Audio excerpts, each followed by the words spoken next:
आज की short analysis में हम डिस्कस करेंगे जीआरएम ओवरसीज स्टॉक के ऊपर। और दोस्तों ये स्टॉक अगर आप देखो तो सितंबर 2024 से करेक्शन के अंदर चल रहा है। ओवरऑल अगर आप देखो तो ये स्टॉक ने 6 महीने यानी completely half year under correction में बिता दिया। और करेक्शन में भी दोस्तों स्टॉक ने यहाँ पर दोनों तरह का करेक्शन इक्वली दिया है, प्राइस वाइज टाइम वाइज दोनों। प्राइस वाइज करेक्शन के अंदर स्टॉक काफ़ी हद तक डाउन साइड करेक्ट हुआ और टाइम वाइज करेक्शन के अंदर स्टॉक ने एक बहुत बड़ी लंबी साइडवे कंसोलिडेशन करी, एक स्ट्रॉन्ग बेस बना और अल्टीमेटली उसको ब्रेकआउट किया है। और दोस्तों ये स्टॉक के अंदर मल्टीपल पॉजिटिव फैक्टर्स भी ट्रिगर हुए हैं, जिसके तहत ये स्टॉक करंट लेवल से अपसाइड में 20 से 22% अपसाइड मूव दे सकता है। लेकिन फ्रेंड्स यहाँ पर कोई भी हमारी बाय सेल होल्ड रिकमेंडेशन बिल्कुल भी नहीं है। ये प्योरली एजुकेशन पर्पस से मैं अपना पॉइंट ऑफ व्यू आप लोगों के सामने शेयर कर रहा हूँ। कोई भी पोजीशन लेने से पहले हमारे अपने फाइनेंशियल एडवाइज़र को ज़रूर कंसल्ट कर लेना। दोस्तों आप लोग देख सकते हो कि ये वो टॉप था जहां पर स्टॉक के अंदर एक डाउनवर्ड स्लोपिंग पैरेलल चैनल के थ्रू करेक्शन आई। और जब तक स्टॉक ये डाउनवर्ड स्लोपिंग पैरेलल चैनल में था, स्टॉक के अंदर back to back lower lows trigger होते गए। फ्रेंड्स अगर आप देखो तो फर्स्ट लोअर लोज यहाँ पर ट्रिगर हुआ, सेकेंड लोअर लोज यहाँ हिट हुआ, थर्ड लोअर लोज यहाँ पर और लास्ट लोअर लोज यहाँ हिट हुआ।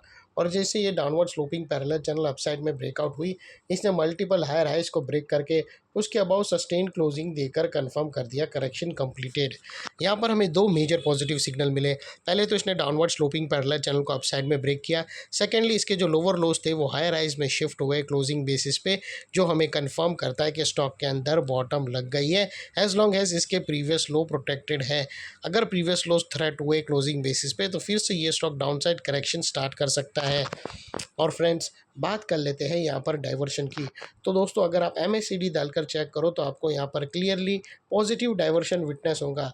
प्राइस एक्शन के जो लोअर लो स्विंग अगर आप देखो तो वो डाउन साइड की तरफ टिल्ट हुआ है, वही अगर आप MACD के ऑसिलेशन देखो तो अपसाइड में टिल्ट होकर यहाँ से हमें ब्रेकआउट मिला है, जो एक अपसाइड मोमेंटम पंप कर सकता है स्टॉक के अंदर। और अल्टीमेटली फ्रेंड्स बात कर लेते हैं यहाँ पर चार्ट पैटर्न की। तो फ्रेंड्स अगर आप देखो तो यहाँ पर हमें क्लियरली एक कप एंड हैंडल पैटर्न यहाँ से ब्रेकआउट होता हुआ विटनेस होता है। दोस्तों अगर आप यहाँ पर आइडेंटिफाई करो तो हमें clearly cup and handle pattern यहाँ से ब्रेकआउट होता हुआ मिलता है।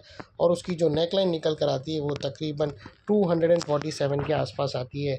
और दोस्तों यहाँ से जो स्टॉक का अपसाइड में टारगेट निकल कर आता है, वो फर्स्ट टारगेट दोस्तों तकरीबन 288 के आसपास का है और सेकंड टारगेट 305 का है दोस्तों, जो तकरीबन 20 से 25% भी होता है। और दोस्तों बात कर लेते हैं स्टॉप लॉस की। तो यहाँ पर आप अपने एडवाइज़र को पूछकर ब्रेकआउट कैंडल के लो के नीचे क्लोजिंग बेसिस पे स्टॉप लॉस रख सकते हो, या फिर ATR की भी हेल्प ले सकते हो। जो भी स्टॉप लॉस रखो दोस्तों, इतना मेक श्योर करना कि आपका risk to reward ratio at least 1:2 या मिनिमम 1:1.5 रहना चाहिए। फाइनली दोस्तों नेकलाइन के पास का ये वाला एरिया एक इम्पॉर्टेंट सपोर्ट बनकर ट्रिगर हो चुका है, बिकॉज दोस्तों मल्टीपल पॉजिटिव फैक्टर्स हमें यहाँ पर ही एक्शन में आते हुए मिले। यही एरिया पे हमने डाउनवर्ड स्लोपिंग पैरेलल चैनल को अपसाइड में ब्रेकआउट किया। यही एरिया में दोस्तों हमने लोअर लोज को हायर हाइज में शिफ्ट होता हुआ देखा। यहाँ पर ही दोस्तों क्लियर पॉजिटिव डाइवर्शन मिला प्राइस एक्शन और MACD के थ्रू। और यहाँ पर ही दोस्तों एक बहुत बड़ी positive chart pattern cup and handle pattern यहाँ पर ही ब्रेकआउट होते हुए मिली। तो ये सारे पॉजिटिव फैक्टर्स के कारण नेकलाइन का ये एरिया जो अभी तक एक रेजिस्टेंस था, वो अल्टीमेटली स्ट्रॉन्ग सपोर्ट बनकर ट्रिगर हो चुका है। और इतने बड़े स्ट्रॉन्ग सपोर्ट के नीचे क्लोजिंग बेसिस पे आप लोगों का स्टॉप लॉस रहना चाहिए, जो आसानी से ट्रिगर ना हो। और अगर ट्रिगर हो जाता है तो उसको सिंसियरली स्टॉप लॉस देकर ट्रेड को वाइंड अप कर देना चाहिए। ये थी हमारी एनालिसिस फ्रेंड्स। अच्छी लगी तो प्लीज़ चैनल को लाइक शेयर सब्सक्राइब ज़रूर करना। Thank you. जय हिंद।